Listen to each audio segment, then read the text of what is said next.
Hello ಎಲ್ಲರಿಗೂ ನಮಸ್ಕಾರ. Welcome back to my day in life series. So ಎದ್ದು fresh up ಆಗಿ ಮಾರ್ನಿಂಗ್ ರೊಟೀನ್ ಎಲ್ಲ ಮುಗಿಸಿ ಥರ್ಸ್ಡೇ ಆಗಿರೋದ್ರಿಂದ ಕ್ಲಾಸ್ ಲೇಟ್ ಆಗಿರುತ್ತೆ.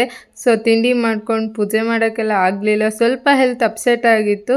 ಸೊ ತಿಂಡಿ ಮಾಡಿಕೊಂಡು ನಾನು ತಿನ್ಕೊಂಡು ಇವರಿಗೆಲ್ಲ ಹಾಕಿಬಿಟ್ಟು ನಾನು ರೆಡಿಯಾಗಿ ಹಾಗೆ ಸ್ವಲ್ಪ ಟೀ ಬೇಕನ್ನಿಸ್ತಿತ್ತು ಕುಡ್ಕೊಂಡು ಕಾಲೇಜಿಗೆ ಹೊರಟೆ.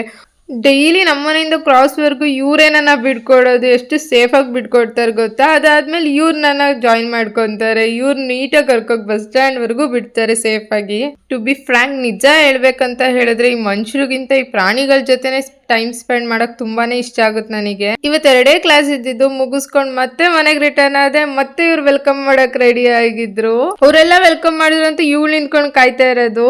ಇವತ್ತು ಈವ್ನಿಂಗ್ ತುಂಬಾ ಪೀಸ್ ಆಗಿತ್ತು, ಹಾಗೆ ಕಾಫಿ ಮಾಡ್ಕೊಂಡು ಪುರಿ ತಿನ್ಕೊಂಡು ಟಿವಿ ನೋಡ್ಕೊಂಡು ಚೆಲ್ ಮಾಡ್ತಾ ಕೂತಿದ್ದೆ. ಆಮೇಲೆ ನೆನಪಾಯ್ತು ಥರ್ಸ್ಡೇ ನಾನು ಮಾರ್ನಿಂಗು ಪೂಜೆ ಮಾಡಿಲ್ಲ ಅಂತ. ಈಗ ಪೂಜೆ ಮಾಡಿ ಊಟಕ್ಕೆ ಬೇಳೆ ಸಾಂಬಾರ್ ಆಗಿರೋದ್ರಿಂದ ಚಿಕನ್ 65 ಮಾಡೋಣ ಅಂತ ಹೊರಟೆ. ಬಟ್ ಶ್ರಾವಣ, ಸೊ ವೆಜ್ ಅಲ್ಲಿ ಏನಾದ್ರು ಹುಡುಕ್ಲೇಬೇಕಲ್ಲ. ಆಮೇಲೆ ಇವರಿಗೆಲ್ಲ ಊಟ ಕೊಟ್ಟೆ, ಬಿಕಾಸ್ 1 ನಿಮಿಷ ಲೇಟ್ ಆದ್ರೂ ಮನೆ ಮುಂದೆ ಸತ್ಯಾಗ್ರಹಕ್ಕೆ ಕೂತ್ ಬಿಡ್ತಾರೆ. ಯಾರ ಜೊತೆ ಇದೆಯಾ ಎನ್ನುವುದು ಮುಖ್ಯವಾಗುವುದಿಲ್ಲ, ನೀ ಹೇಗೆ ವರ್ತಿಸುತ್ತೀಯಾ ಎನ್ನುವುದು ಬಹಳ ಮುಖ್ಯವಾಗುತ್ತದೆ. ಥ್ಯಾಂಕ್ಸ್ ಫಾರ್ ವಾಚಿಂಗ್, ಮತ್ತೆ ಸಿಗುವ.